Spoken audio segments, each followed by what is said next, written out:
God is good. Yeah. Nothing is impossible. Nothing is impossible. We are immovable. We are unshakable because of what Jesus did. The Lord gave me a message, a word tonight for this month of April is all things are possible. Month of April is all things are possible. What you are believing for, all things are possible. Bakit? It's done. Ginawa na ni Jesus 2,000 years ago. Amen? Whatever things you ask, the word God said, believe that you will receive it and you will have it. Amen. So are you ready? Are you excited? So let's celebrate tonight the Good Friday. This is a Good Friday. Amen. Why it is Good Friday? Dahil si Jesus namatay para sa atin. Amen. At hindi siya habang buhay namatay. Siya ay buhay. Kaya pag-aralan natin ngayon, ano yung ginawa ni Jesus? Ano yung tinapos na ni Jesus doon sa cross? Amen. Are you ready? So buksan po natin sa John 19 verse 30. So we will have communion tonight also, part of our celebration.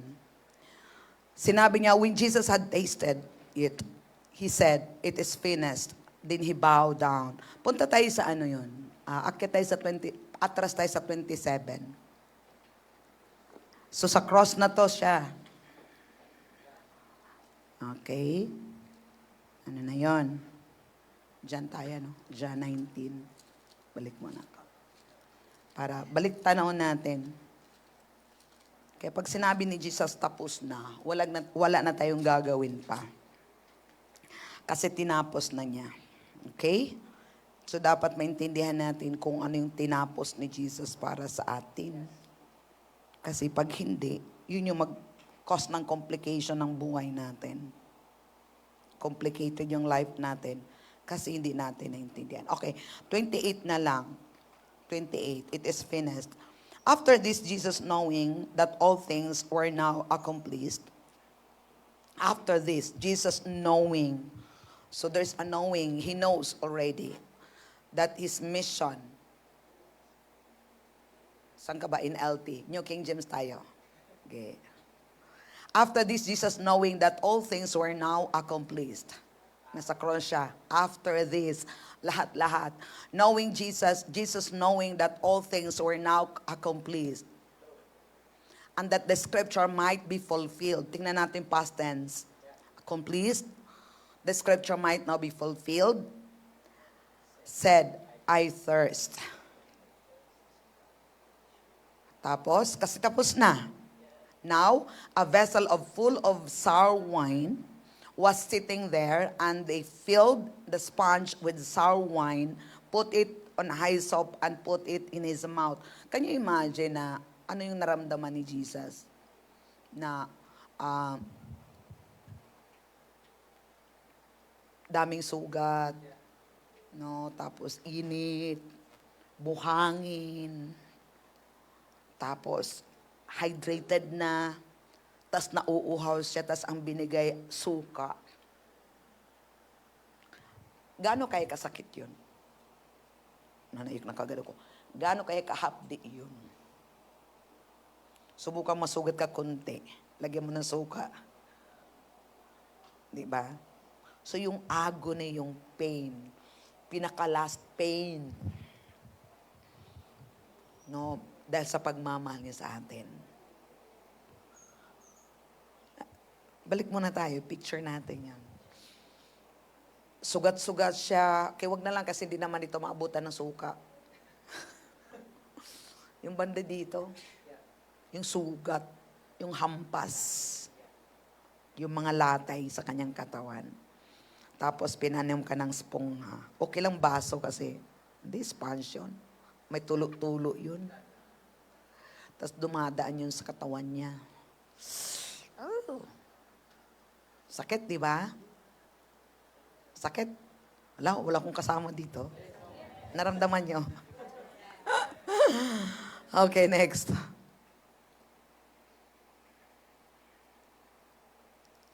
So when Jesus had received the sour wine, nireceive niya eh. Hindi niya dinula. Nireceive niya. Sinabi niya, it is finished. And bowing his head, he gave up his spirit. Amplified, tingnan natin sa Amplified. When Jesus had received the sour wine, he said, it is finished, and bowed his head and voluntarily gave up his spirit. So yung kamatayan ni Jesus is voluntary. Hindi siya pinilit. No? Voluntarily, because he has a mission. So Jesus' final declaration on the cross, sinabi niya, it is finished. So saan niya dineclare yon? At the cross. It is finished. So it is not a cry of defeat. It is a shout of completion. It is a shout of authority. It is a shout of victory. It is finished! Shout of completion, shout of victory, shout of authority. Sinabi niya, it is finished. The mission is fully accomplished. Wow. It is finished. The mission is fully accomplished. Jesus came with a clear assignment from the Father, and at that moment, nothing was left undone.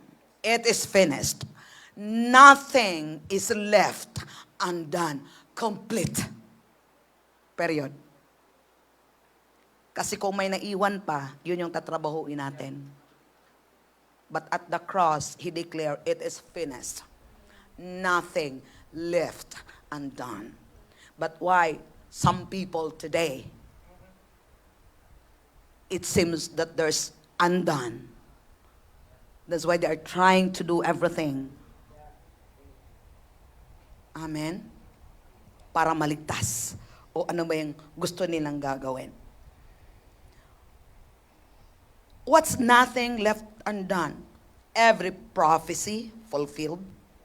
Every requirement of the law satisfied. Every step of obedience completed. This means God finishes what He starts. He finishes what He starts in Christ and in you. And even in our life, God finished it already.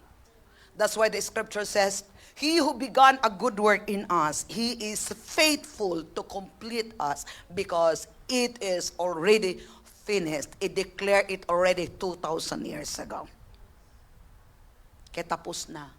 Yung plano ni God sa buhay po natin, tapos na. Yung ipapagawa ni Lord sa ating mga buhay ay tapos na. Tinapos na niya. Kaya binigyan tayo ng grace para supply, ability na magagawa natin kung anong pinapagawa ni Lord sa buhay po natin.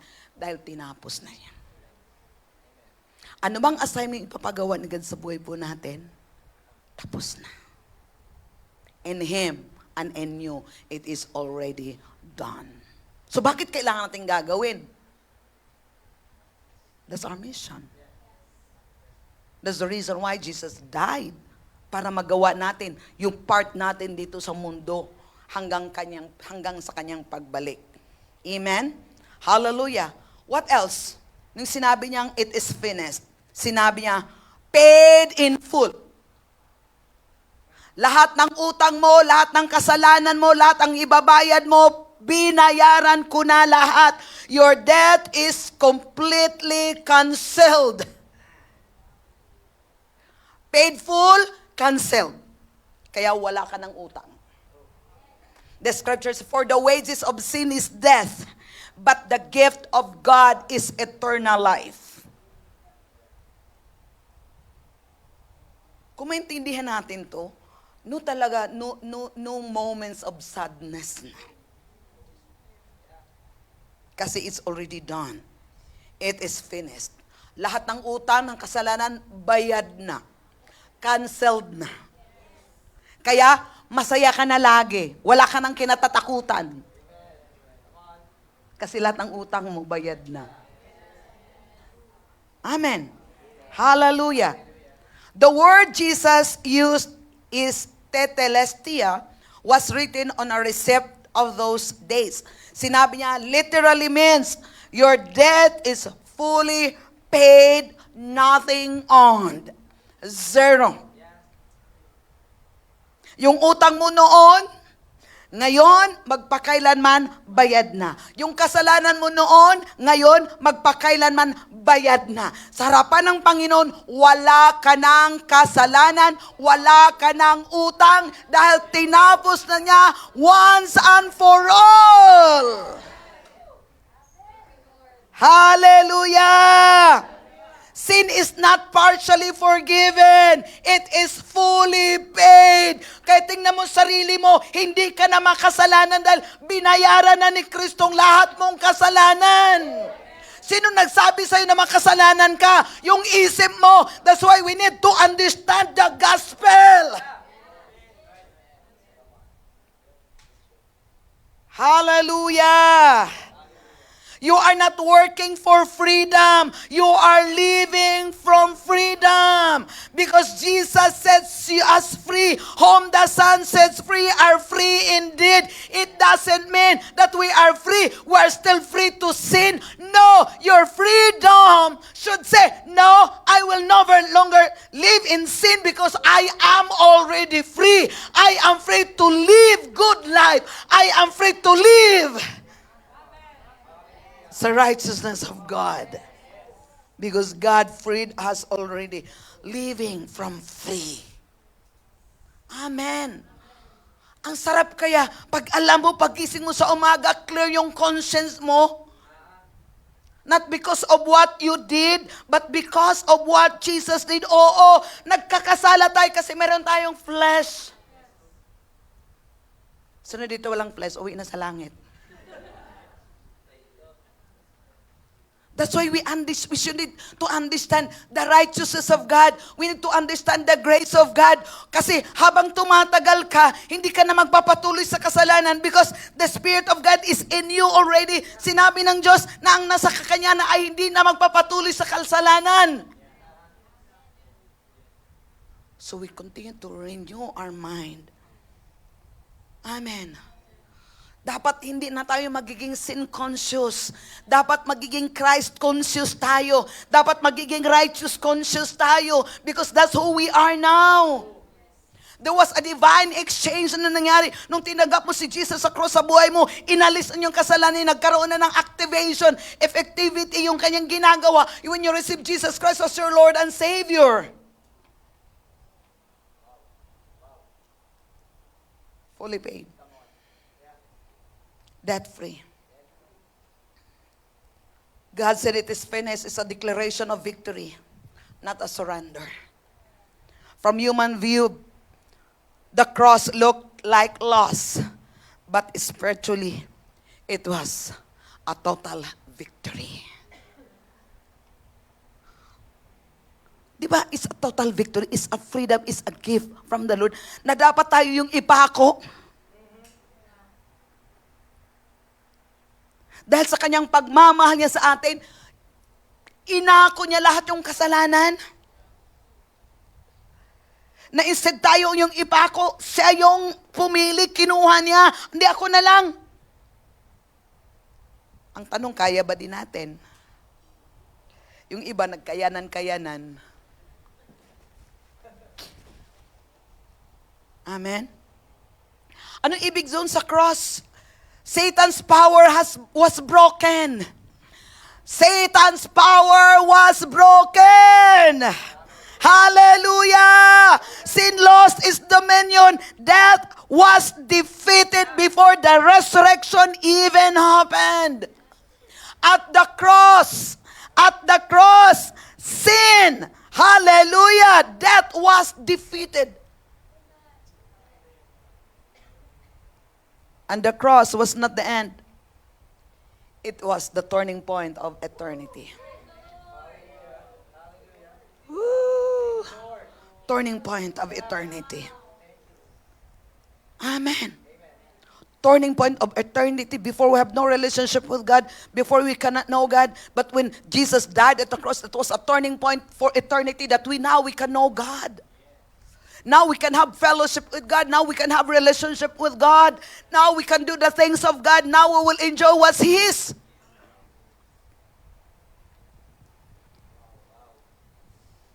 Imagine kung meron ako nabasang book or preaching ba yun na si Satan daw, illustration, may baril, pero walang bala.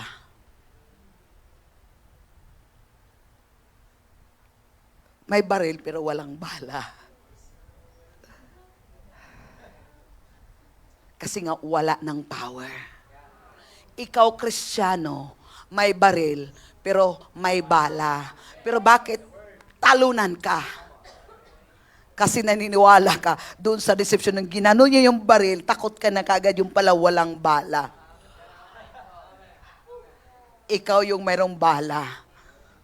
Because Satan knows already that he was defeated 2,000 years ago. He has no more power. Amen? Hallelujah. And another thing, sinabi ni Lord, it is finished. The old system ended. Cross. The old system was ended. New covenant enters. New covenant. Di ba? Parang, ang hirap kayang taon-taon, Passover. Taon-taon, may katayan. 'Di ba? Taon-taon may tupa, taon-taon tapos cover up lang ng kasalanan. Praise God. God said, I will make a new covenant. The Lamb of God will die for humanity, for the salvation, once and for all. Wow. Wow. As God's Passover.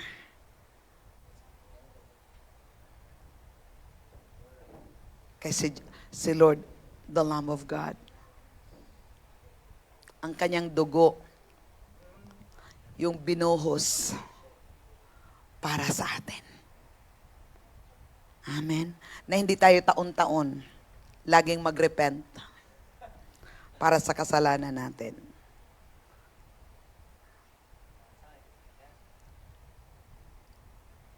Ano bang repentance? Lord, patawad po, Panginoon, nagkakasala na naman ako, patawad po, Lord, sorry. Repentance is the renewing of your mind. So, hindi ka taon-taon nag-repent. Pag-renew na yung mind mo sa truth, tapos na yun. Amen? Yung repentance ka, isang beses lang yun eh. Kung lagi nating binalik-balik yon, you are not really make a decision to repent. Kung nag-repeat itself lang yun, nagiging cycle. Dati ganun ka, tapos ngayon naman. Nag-repent naman ako eh. Bakit? Andudum pa rin. So it's not repentance. Because repentance is complete renewing of your mind. Aligning into the truth. Aligning into what God said. Amen? You are in agreement to what God said. That is renewing. That is repentance. So it says that the old covenant, the law, sacrifice, ritual was fulfilled. Kaya wala ng ritual. Wala ng law. Anong meron tayo ngayon? Grace. The law of love. The law of love. Amen. Yung new covenant. Wala ng sacrifices. Kaysa pagsunod sa Panginoon, hindi pa sakripisyuhan. Obedience is better than sacrifice. Hindi kailangan ko talaga magsakripisyo. Kailangan ko talaga itong gagawin kasi itong talagang kailangan. Zero. Sorry ka na lang. Zero. Kasi obedience is better than sacrifice. So what happened? The new covenant of grace, access, and relationship began. The old, as wala na yung old covenant, wala na yung law, So ngayon, meron ng new covenant. So ano yun? Meron na tayong access kay Lord. Mayroong grace. God's riches at Christ expense. So ngayon, meron na tayong access kay Lord. Meron na tayong relationship kay Lord. Kaya patuloy natin, as we continue to grow in our relationship with God, what happened? Unti-unti din natin may maranasan yung grasya ni Lord sa buhay po natin. Because we have been saved. We are saved by the grace of God. Amen. Hallelujah. So tingnan natin sa Hebrew 10:19. Sarap kaya? No? It is finished. Kaya kung meron tayong suffering ngayon, sabihin mo lang, it is finished. Ano may problema na pinagdadaanan natin? It is finished.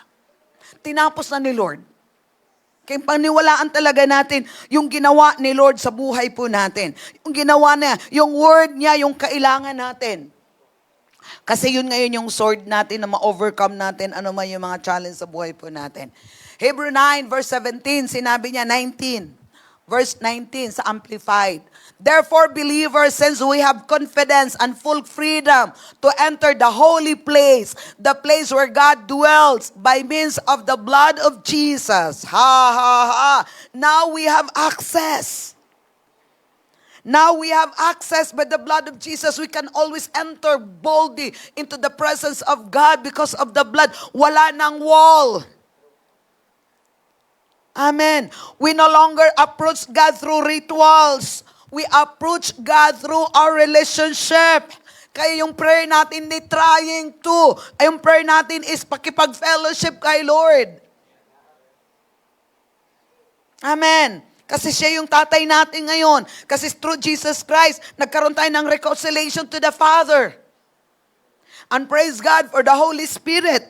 Kasi yung Holy Spirit nagre-reveal sa atin ng katotohanan. Kaya alam natin ngayon ano yung relationship natin kay Lord. Kapatid, wala na. Wala ng hirap, wala ng sakit, wala ng gulo, wala na. Kung paniwalaan natin to, so kailangan talaga nating paniwalaan, pero hindi siya automatically done. Faith to faith, grace to grace, and glory to glory. Amen? Yung gusto mo magiging college, hindi naman automatic college ka. Kailangan mo mag-aral.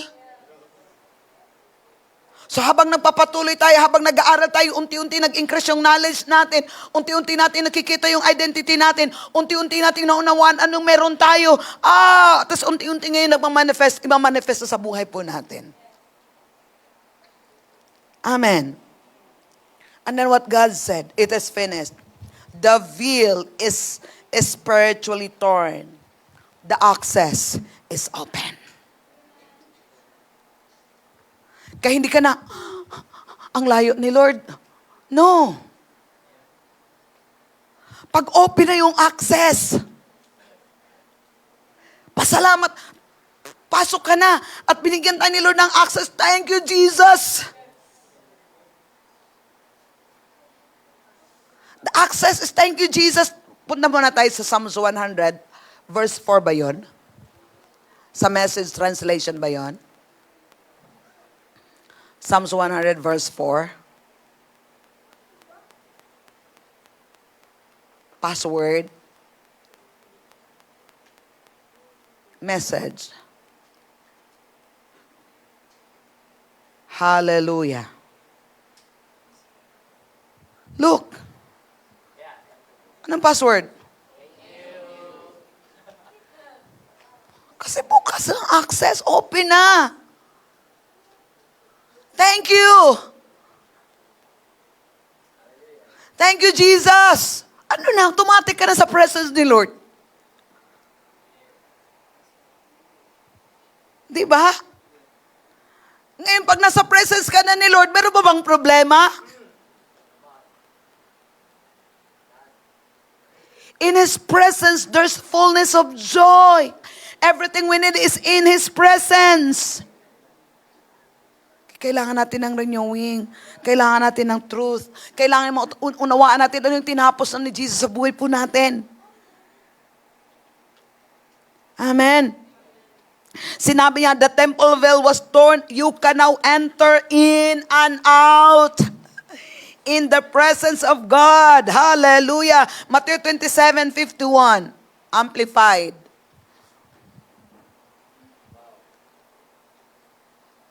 Pasimplify natin yung life natin.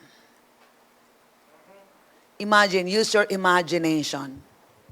Lahat ng ginawa ni Jesus Christ sa cross para sa iyo, para sa freedom mo. Para ma-enjoy mo itong new covenant.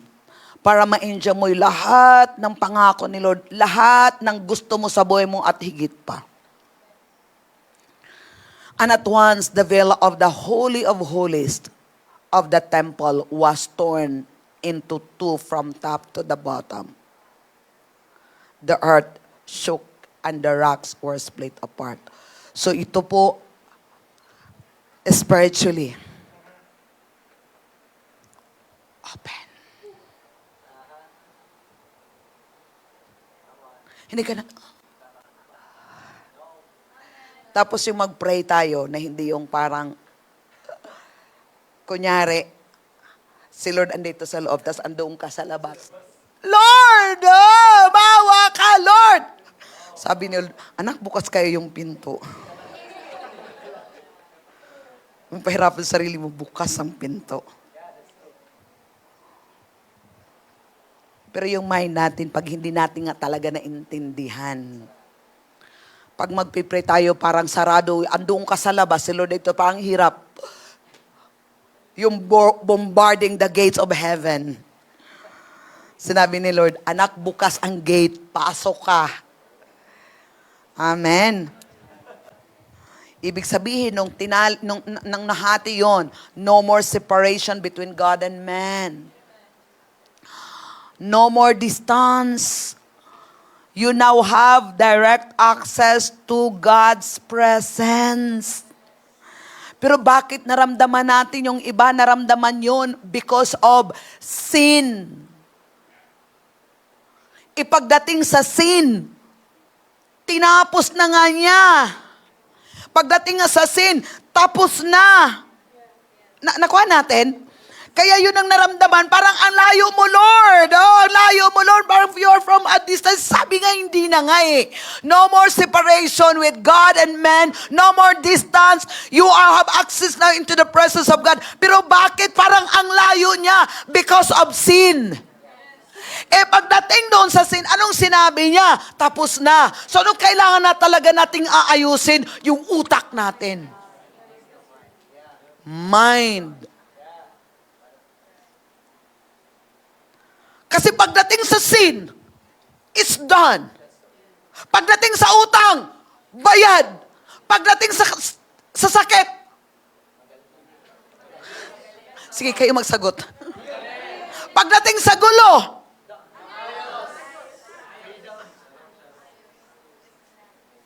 di ba? Shalom. Pero anong problema? Here.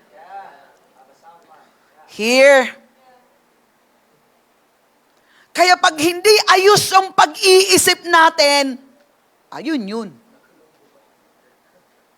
Pero madali lang naman yun eh. Decision, renew, what God said. Pag medyo gumugulo-gulo ng isip natin, what God said. Tingin ka sa cross, hoy, tapos na to.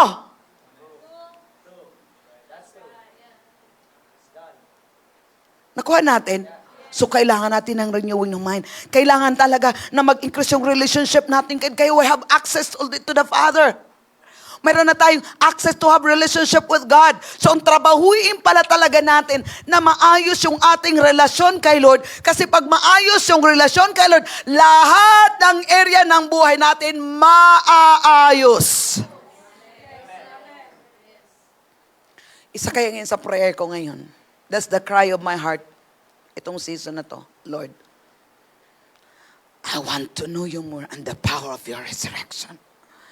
Because the more I understand, the more I know God, the more I know who I am and what I have. So dito yung focus na makilala si Lord because everything will follow. Hindi focus yung ibang mga bagay na hindi makakatulong sa grow ng relationship natin kay Lord. Kaya yung mga bagay-bagay na ginagawa natin na papalayo tayo sa relationship natin kay Lord, it's not from God. Hindi maayos yung buhay po natin, pero yung mga bagay-bagay natin, nakikita natin na magulo na dito. So nung kailangan lang natin, oops, medyo magulo dito ako. Lord, ayaw ko ng ganun. Dito ako, Lord.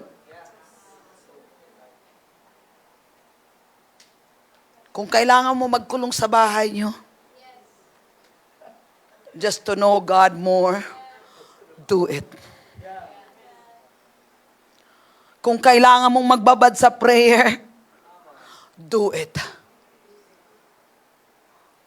Kung kailangan mong magbabad sa Word of God, do it. What do you think? What you think na magbibigay sa'yo, na magkaroon ka ng intimate relationship kay God, yun ang number one gawin mo and everything will follow. Because everything from the inside. Tinapos na ni Lord. Amen. And I'm praying na tonight, magkaroon ng shift yung mind natin. Tapos na. Pero bakit mo sasabihin, ang hirap ng buhay? Tapos na. Pero bakit hindi mo naramdaman? Tapos na. Pero bakit nahirapan ka?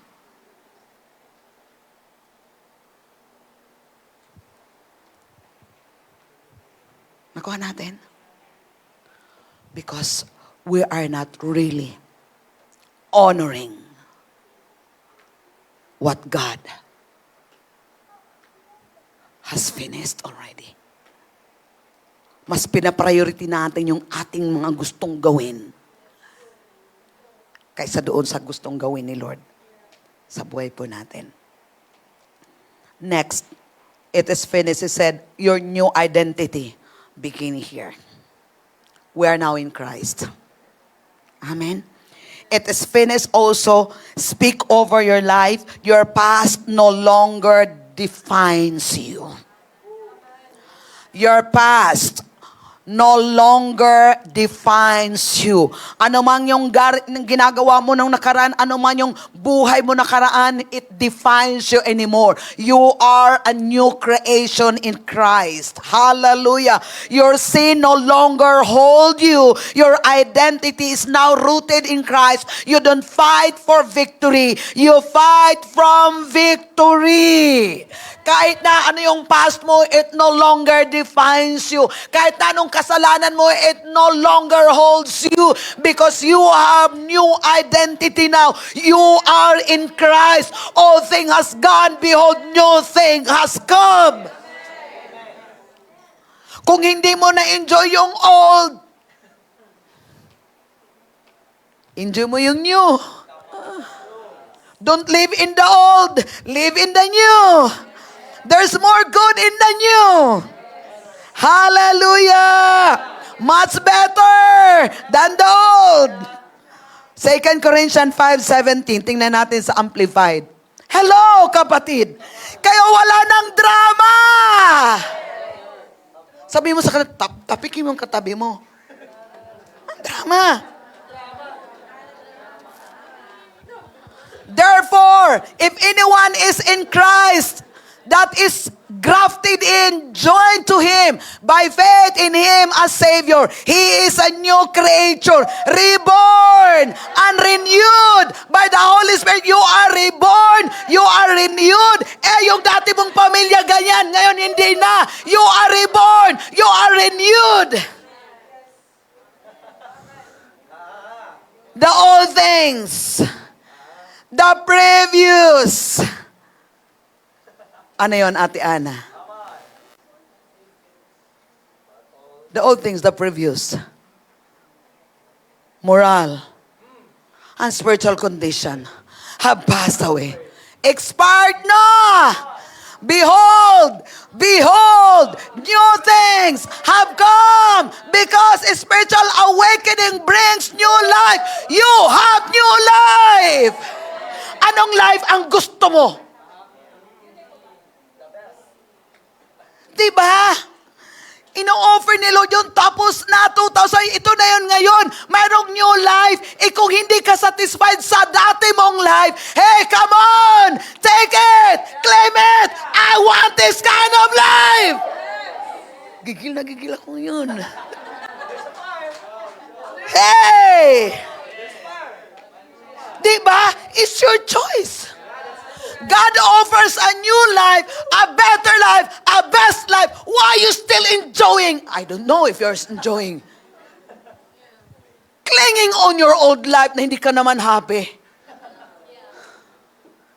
God give us, He offers us a new life. Why still you are dwelling in that old life na hindi naman, what? Hindi siya kanyang problema. That's why you're not accident. It's not an accident that you are tonight. Choose life. If you are not happy in your previous life, praise the Lord. Receive Jesus Christ as your Lord and Savior. You are now reborn, renewed. Yung past life mo, expired na. God gave you a new life. Amen. Dalahin ko, paglabas mo dito, ayaw mo na ng dati mo. Huwag tayong mapaluko. Tapos na. Amen.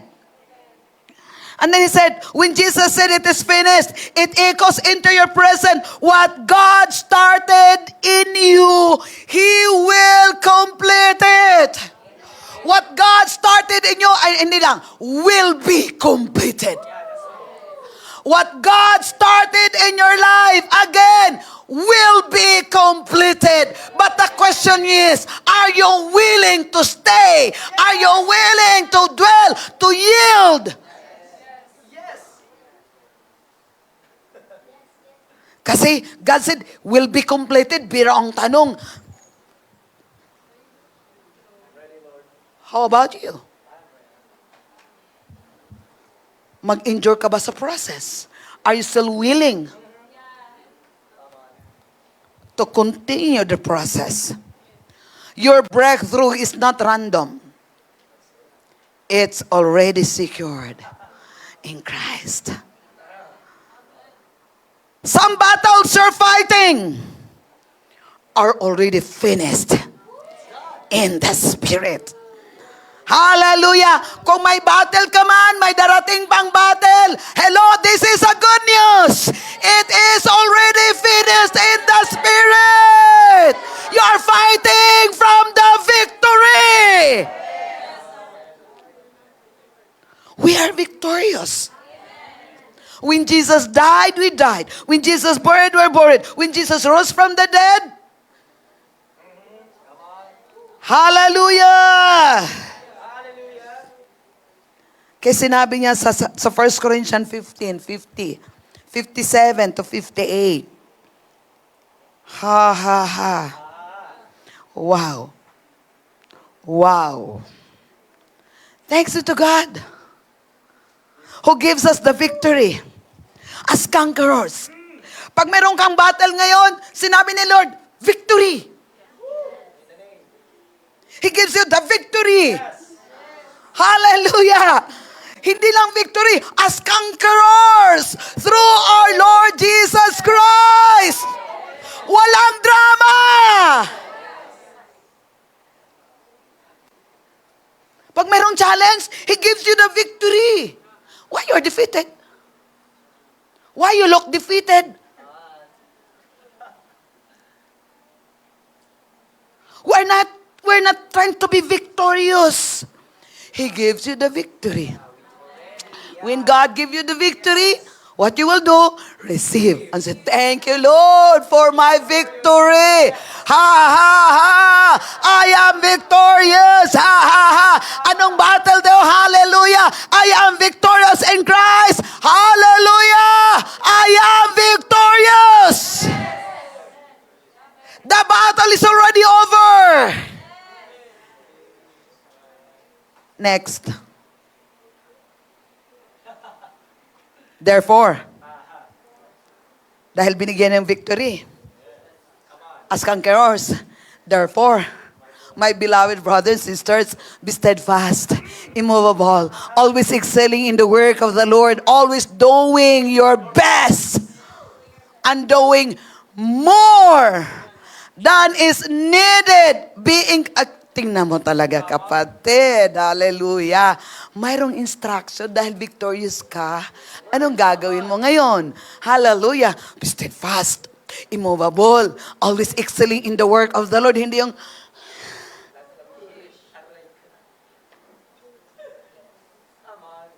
pagkatapos binigay yung victory sa'yo, ayaw mo nang magtrabaho. Come on. Come on. Come on. Excelling in the work of the Lord. Are we excelling now? Kaya naman. Always doing your best and doing more than is needed.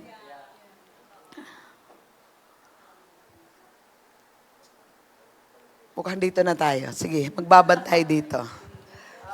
Magbabantay dito. Sige, Ate Ana, sa easy translation muna. Tingnan natin kung easy ba doon.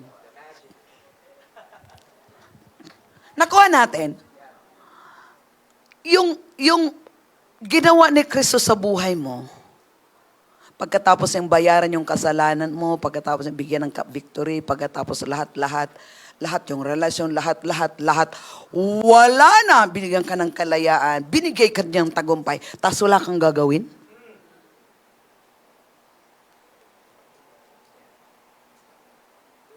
Hello? So you must continue to be strong in your spirits. My Christian friends, that I love. Oh. Oh. Do not let anything move you. Look, do not let anything move you away from your faith. Continue to work hard. Sige, basa nga. Basa. Continue doon sa continue. Mag-start. Continue to work hard as you serve the Lord. You know that whatever you do for Him will not be useless. Okay, tanong yung sarili nyo kung nag-continue ba kayo. Work hard. Or to be continued.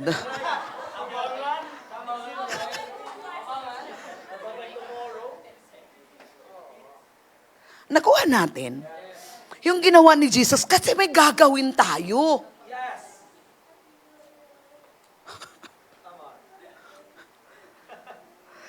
Di ba yung amplified? More than needed.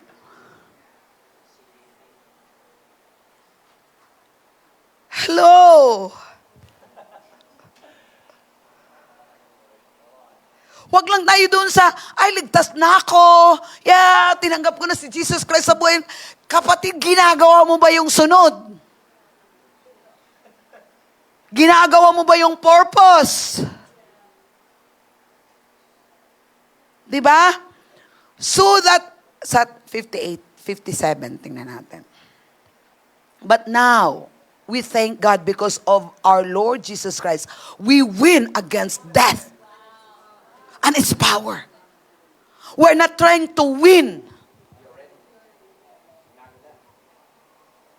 We win against death and its power because of our Lord Jesus. Nakuha nyo? Nakuha yung picture. Dito tayo mukhang dito na tayo ngayon ni Holy Spirit kasi alam na natin to dito eh. Nakuha natin? Alam natin ginawa eh. Yung resulta ngayon, ginagawa ba natin yung part natin? Okay lang. But now we thank God because of our Lord Jesus Christ. We win against death and its power. Hallelujah. Praise the Lord. Next verse. So you must continue to be strong in your spirits. Na born again tayo in the Spirit, right? My Christian friends that I love, do not let anything move you away from your faith. Paano natin alam yung faith? Faith comes from hearing and hearing the word of God. So that do not let away anything that move you away from hearing and hearing and hearing the word of God. Because faith comes by hearing and hearing the word of God. Then continue to work hard. Hard. Ano ba yung hard mo? Continue to work hard as you serve the Lord. Hindi lang yung, mayroon ng discomfort, ayaw ko na. You know that whatever you do for Him will not be useless.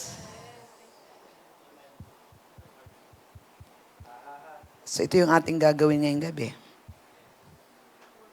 Tapos na. Bayad na. Pinalaya ka na. Binigyan ka na ng tagumpay. Mayroon ka ng bagong covenant. Bukas na yung pinto. Bago na yung pangalan mo ngayon.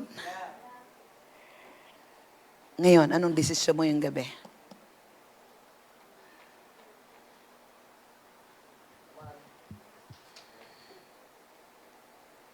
Kanta yung dati.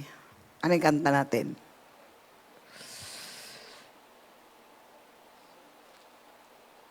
Ano yung kanta natin? Tagalog yun eh. Yung hindi dahil sa pagpapala. Yung umpisa. Bakit nga ba pinupuri kita? Bakit nga ba sinasamba ka? Bakit nga ba pinaglilingkuran? Bakit pinasasalamatan? Nais kong ibigin ka, hindi dahil sa pagpapala.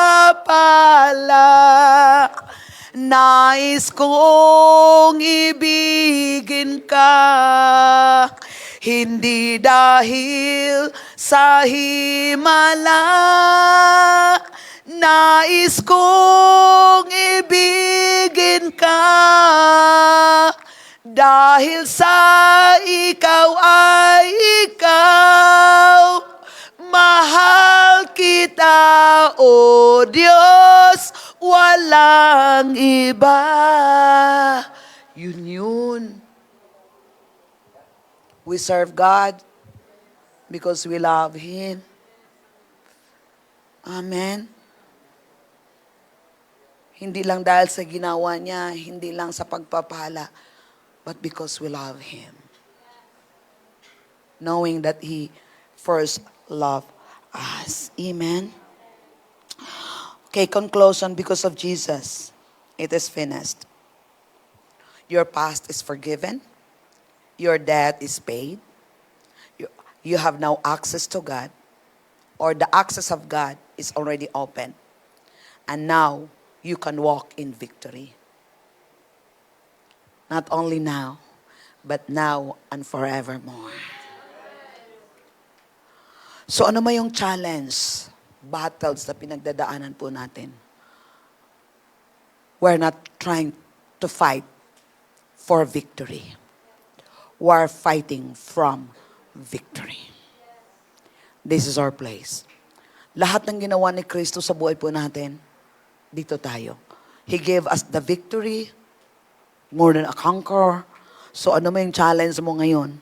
You are already victorious. Amen? We are already victorious. So patatagin natin, palakasin natin yung ating pananampalataya sa pamagitan ng pakikinig ng salita ng Diyos, so that we can continue to serve God. Amen? Hallelujah. Whatever the Lord wants us to do, We can do it by His grace. Amen. Hallelujah. No more drama. It is finished. At nalala ko kanina, kunyari ito, illustration lang. Malapit na tayong matapos. Ikaw ito, ballpen. Ito si Christ. Okay? Ikaw ito. Ito si Christ. The Word of God said, now, result ng death ni Jesus.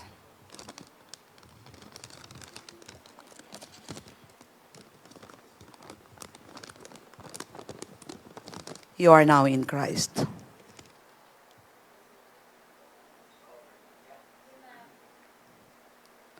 So, ano mang nangyayari sa buhay mo ngayon?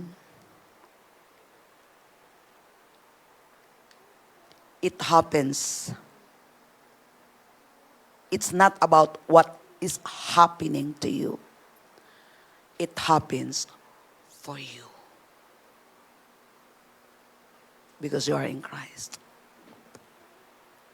It's not what happening in me. What happening in you. It happens for you. Naka natin? Why it happens for us? Because God is working in us so that He can work through us. So I want you to get a revelation on this. If you understand, if you will get a revelation that you are in Christ, what's happening in you, it's happening really for you. Because God is molding you into the image and likeness of God. You are in Him. So you should not be affected because you are in Him. So along the way, you will become like Him. It's not about you. It's for you. Kaya wala dapat drama. No touchy feelings. Because faith is not touchy. Love is not touchy. If you know who you are, if you know that you are in Christ, you are secure. You are confident. Because you are not outside in Him. You are in Him. So what's happening in Christ, happening to you. That's why I said, what's happening in you, it's happening for you. Because you are in Christ. In Christ, there's no pain. In Christ, there's no sickness. In Christ, there's no lack. In Christ, you have everything. So I want to tell you tonight that everything you need is in you already because you are in Christ. Don't look those things outside. Look those things inside because you can only find it in Christ. And you are in Christ.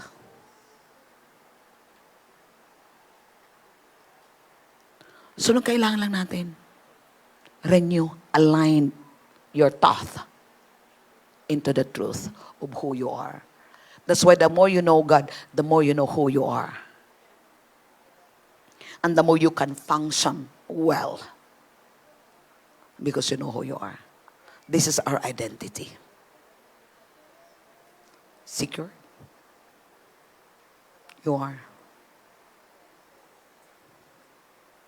Ulitin ko, what's happening in Christ, happening in you.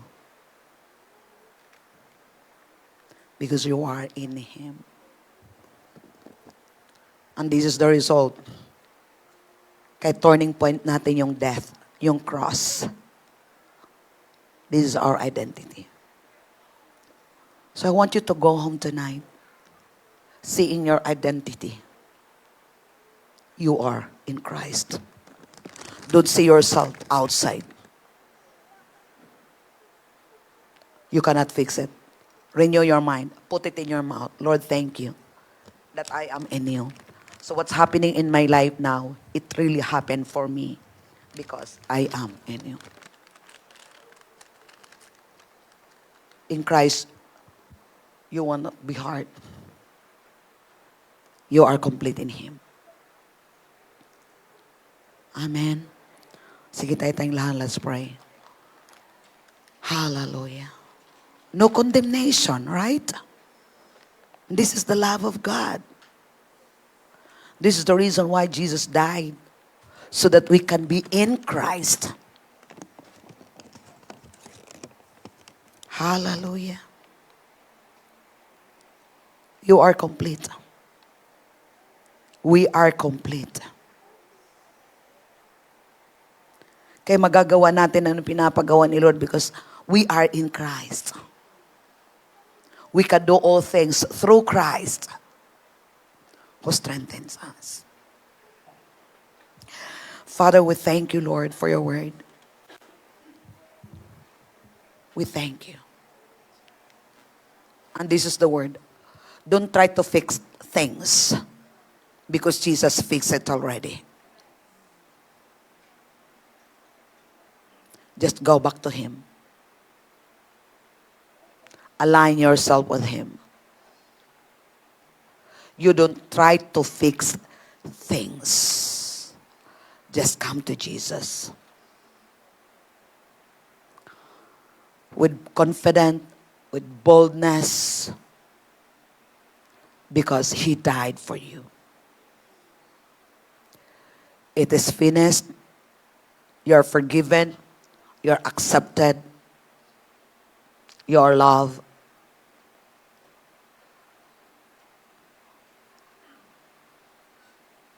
Your past can't hold you. Look beyond. This is a new beginning in your life. Can you please lift up your hands and say this with me? Father God, thank you for your love. Thank you for the finished work of Jesus.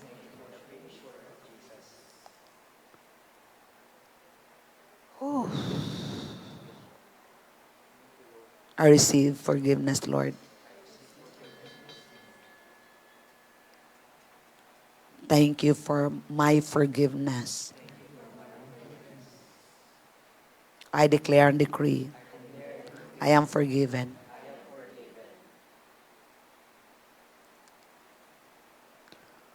Jesus, enter into my heart.